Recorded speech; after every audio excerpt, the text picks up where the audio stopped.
Subscribe कीजिए Indian defence news channel को और बेल आइकन को दबाइए। इंडियन आर्म्ड फोर्सेस से रिलेटेड वीडियोस सबसे पहले देखने के लिए ये बिल्कुल फ्री है।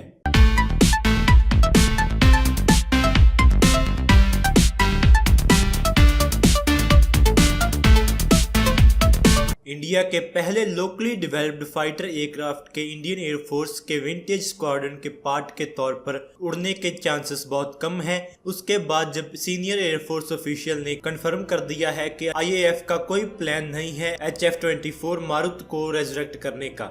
इस फैसले के पीछे के कारणों का अभी पता नहीं है, लेकिन ये उन लोगों के लिए एक मेजर सेटबैक है जो कि इस प्रोग्राम में इन्वॉल्व थे और पायलट्स के लिए भी जिन्होंने कभी इस एयरक्राफ्ट को उड़ाया था। HF-24 मारुत को इंडियन एयरफोर्स से मिड 80s में विड्रॉ कर लिया गया था, तब भी जब इनमें कई सालों की सर्विस लाइफ बाकी थी। HF-24 मारुत के लास्ट में विड्रॉ किए गए बैच में 100 आवर्स से कम का फ्लाइट टाइम बचा था और इन्हें HF-24 को एविएशन एंथुसियास्ट्स और इस प्रोजेक्ट के फैंस के लिए रेजरेक्ट करने में आसानी से इस्तेमाल किया जा सकता था।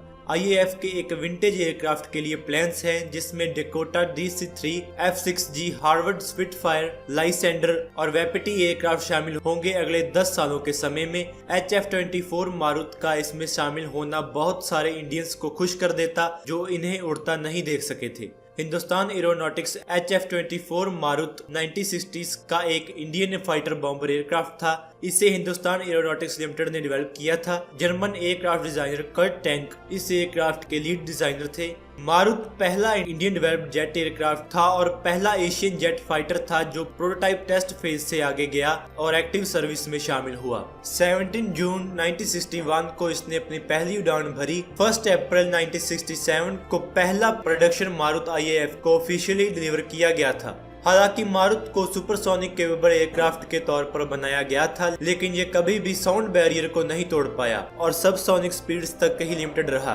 ये लिमिटेशन मुख्य तौर पर इसमें इस्तेमाल किए गए इंजन्स के कारण थी। अलग अलग इकोनॉमिक और पॉलिटिकल फैक्टर्स के कारण नए इंजन्स ना ही डेवलप किए जा सके और ना ही खरीदे जा सके। टोटल 147 मारुत्स मैन्युफैक्चर किए गए थे, जिनमें से ज्यादातर इंडियन एयरफोर्स की सर्विस में इंट्रोड्यूस किए गए थे। इसे ग्राउंड अटैक मिशंस के लिए यूज किया जाता था। मारुत ने 1971 इंडो पाक वॉर में अहम भूमिका निभाई थी, जिसमें लोंगेवाला की लड़ाई भी शामिल है। इस लड़ाई के ऊपर बॉर्डर फिल्म भी बनी थी।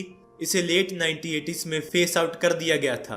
तो दोस्तों, आज की इस वीडियो में इतना ही। Please like, share and subscribe. अगर आपको ये वीडियो अच्छी लगे तो आप इसको जरूर लाइक और शेयर करें। Thanks for watching this video. जय हिंद।